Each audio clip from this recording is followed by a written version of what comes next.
Olá, alunos, aqui é o professor Marcelo Martins, vou trabalhar com vocês a disciplina de artes. Vamos dar início à semana 2 com o tema Por que estudar artes?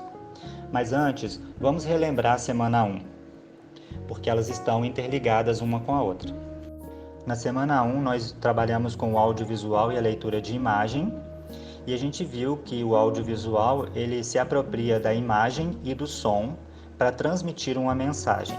E essa mensagem, ela aguça a nossa curiosidade, o nosso pensamento, a nossa criticidade e explora os nossos sentimentos. Nós vimos que o audiovisual, ele trabalha com 3 linguagens, que é a sonora, verbal e a visual. Não necessariamente vai ser as 3 juntas, pode ser 2, como a gente viu na aula 1.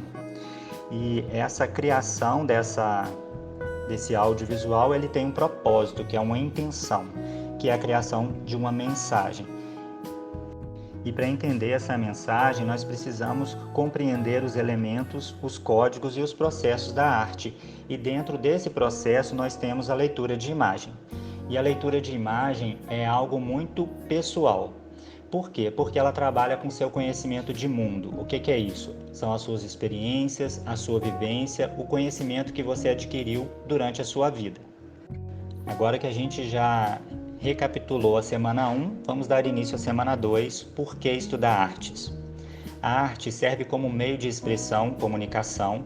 Ela se utiliza da subjetividade humana, utilizando para isso a criatividade para comunicar algo, através da música, pintura, literatura, escultura, arquitetura e outras obras. Então, nesse primeiro parágrafo, a gente está vendo a arte como exatamente o que ela é, uma linguagem. Então, ela vem expressar algo e comunicar algo. Nas artes, nós vamos ter a linguagem visual, que é essa leitura de imagens que a gente tem falado desde a primeira semana. E diferente da linguagem visual, existe a linguagem verbal e oral. A linguagem verbal e oral, ela tem regras específicas, que são os signos que a gente fala. Então, ao compreender esses signos, codificar e decodificar as palavras, a gente vai compreender um texto, ou entender o que a pessoa está dizendo. Na linguagem visual, nós vamos trabalhar com a subjetividade humana. O que é isso? A subjetividade humana é o conhecimento de mundo que cada um tem. É a bagagem de conhecimento que a gente vai adquirindo ao longo da nossa vida.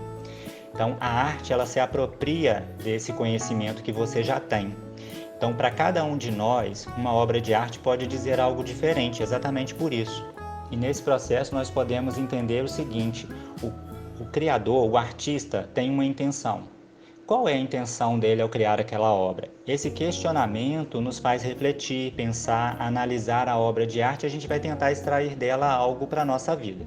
Como depende do nosso conhecimento de mundo, então a gente pode ter uma interpretação diferente do criador.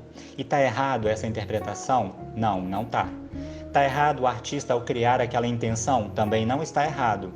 E aí vem outra pessoa e pode ter uma interpretação completamente diferente. E a gente pode pensar, por exemplo, na pintura abstrata. A pintura abstrata, ela pode ter várias significações. Então é exatamente isso que a gente tem que entender. A leitura de imagem, a linguagem visual, ela se apropria do que a gente tem de conhecimento, do que a gente sabe, das coisas que a gente aprendeu durante a vida da gente. Estudar arte e fazer atividade artística desperta a capacidade de criação e ajuda a externar sentimentos. Através delas, compreendemos os planos da expressão e interagimos, trabalhando a interação social de forma ampla. O estudo da arte auxilia no desenvolvimento de muitas habilidades, como a criatividade, a disciplina, a concentração, foco, percepção, senso crítico, improvisação, comunicação, integração social e imaginação, entre várias outras.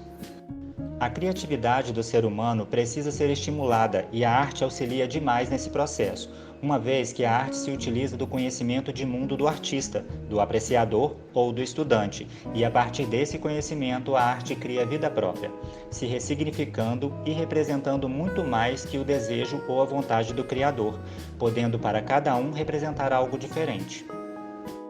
A arte se apropria das vivências e experiências empíricas do criador e apreciador. Através dela, soltamos a imaginação e começamos a questionar o mundo à nossa volta. E essa atitude permite a todos a agir de forma crítica e reflexiva, mudando os nossos pensamentos ou atitudes. E aí a gente pode pensar por que é importante estudar arte na escola.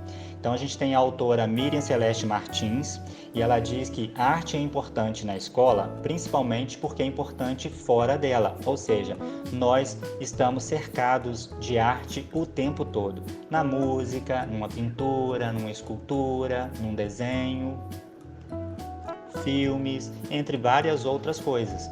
Então, é importante estudar arte porque a gente lida com a arte diariamente.